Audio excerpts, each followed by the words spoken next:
In July 2023, Norway made an exciting discovery. They found the world's biggest supply of easy-to-get phosphate, 77 billion tons of it. The country, with its small population of nearly 5.5 million, was already among the richest in the world in every way you can measure wealth. This find more than doubled the global supply of this important mineral. Phosphate is crucial for things like fertilizers, electronics, and especially top-notch batteries and solar panels. This supply could meet the world's needs for at least the next 100 years. This discovery could be worth around $24 trillion.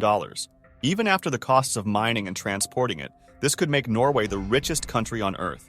This discovery is fantastic for Norwegians and the world, as it could help produce more food and clean energy. What does this mean for Norway and their economy?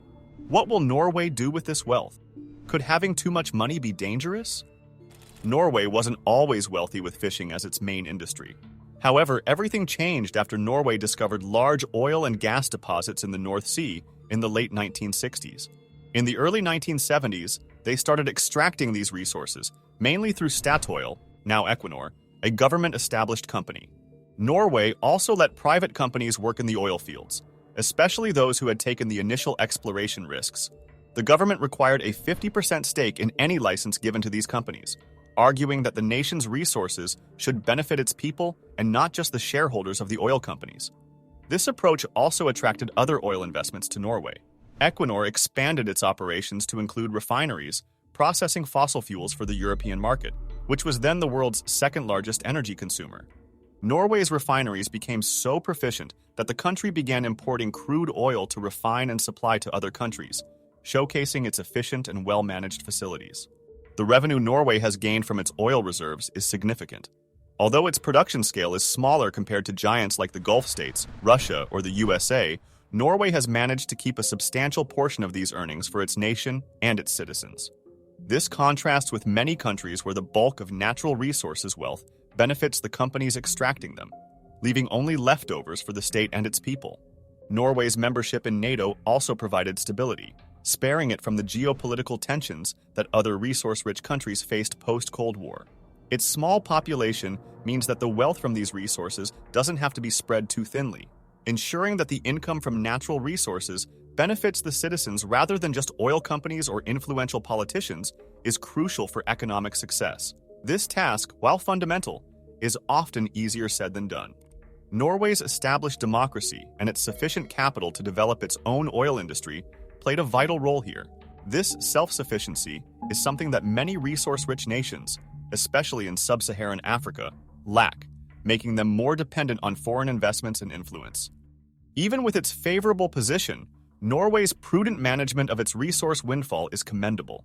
Other democracies have succumbed to pressure from oil companies, compromising their citizens' share of the wealth. The real challenge lies in using these revenues to genuinely enhance the economy. Different countries have adopted various strategies to manage their resource wealth. Venezuela, despite its current challenges, initially funneled oil profits back to its citizens through social programs and low taxes, though this led to economic distortions and political competition over spending. On the other hand, Alaska distributes a portion of oil revenues to its residents and has no state income tax. Alaska's stability and existing wealth meant that these policies didn't dramatically alter its economic landscape, unlike the situation in Venezuela. Countries like the United Arab Emirates, Qatar, and Saudi Arabia channel their oil profits into grand development projects and very low taxes, aiming to boost tourism and international business, which they hope will sustain their economies when oil reserves are depleted or demand for fossil fuels falls. Norway's method stands in contrast. The country maintains high taxes on businesses and individuals. The national income tax may appear moderate at first, but when regional and other taxes are factored in, even average earners pay over half their income in taxes. This doesn't even include the substantial value-added tax, one of the world's highest. Despite these high taxes, Norway's cities don't have the flashy infrastructure seen in some oil-rich nations. There are no towering skyscrapers or extravagant man-made islands. Instead, Norway invests its wealth into a sovereign wealth fund, known as the Government Pension Fund of Norway. This fund, valued at over $1.6 trillion as of January 2024, has grown significantly, benefiting from strong investment returns, effect of compounding interest, and strategic opportunities like becoming Europe's primary natural gas provider after geopolitical shifts, such as the Ukraine invasion and the Nord Stream pipeline incident. The $1.6 trillion in Norway's sovereign wealth fund translates to almost $291,000 per citizen. If distributed, this would make Norwegians extraordinarily wealthy. However, the government uses this fund strategically, not for immediate distribution or direct spending. The fund isn't just for pensions. It's a financial safety net for the future, designed to provide income when oil revenues, Norway's economic backbone, eventually dry up. The goal is for the fund's investment returns to replace oil income, and it's on track to achieve this. This approach has several advantages. It could potentially generate more wealth than if oil profits were spent immediately, and more importantly, it offers economic stability. Economies reliant on natural resources often experience volatility based on global market fluctuations. Norway's fund acts as a buffer against such instability, allowing the country to save during good times and draw on the fund when necessary, without incurring debt or disrupting economic stability. Norway's high tax rates also play a crucial role in this economic stability. Taxes can help regulate an economy. Lowering taxes can stimulate economic activity, while raising taxes can cool down an overheated economy, addressing issues like inflation or inequality.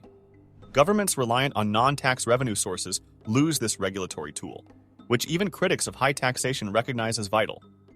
The significance of phosphate is set to rise as the world shifts away from fossil fuels. Previously, Morocco was the primary phosphate source, which attracted global attention due to the mineral's strategic importance. Major powers like the European Union, the USA, and China consider phosphate crucial for their economies, particularly in producing technologies essential for moving away from oil. Norway's newfound resource wealth places it at the center of global economic interest, offering both opportunities and risks. Norway's entry into the phosphate market could decrease prices and present a more stable and attractive option for countries and companies seeking a reliable phosphate supply. While beneficial for Norway and potentially the global market, this development could adversely impact Morocco, highlighting the complex dynamics of international resource economics. The way Norway is managing and leveraging its natural resource wealth has been highly successful in the past. The recent discovery of massive phosphate reserves could have a substantial impact on their economy. This discovery could overshadow the economic impact of Norway's oil and gas reserves, with the phosphate's estimated value surpassing Saudi Arabia's current oil reserves. If the revenues from phosphate extractions are funneled into the government pension fund, its value could triple in the next decade, theoretically providing each Norwegian citizen with an indirect investment of $1 million. Share your thoughts in the comments below, and if you found this video interesting, don't forget to like and subscribe to stay updated with our latest content.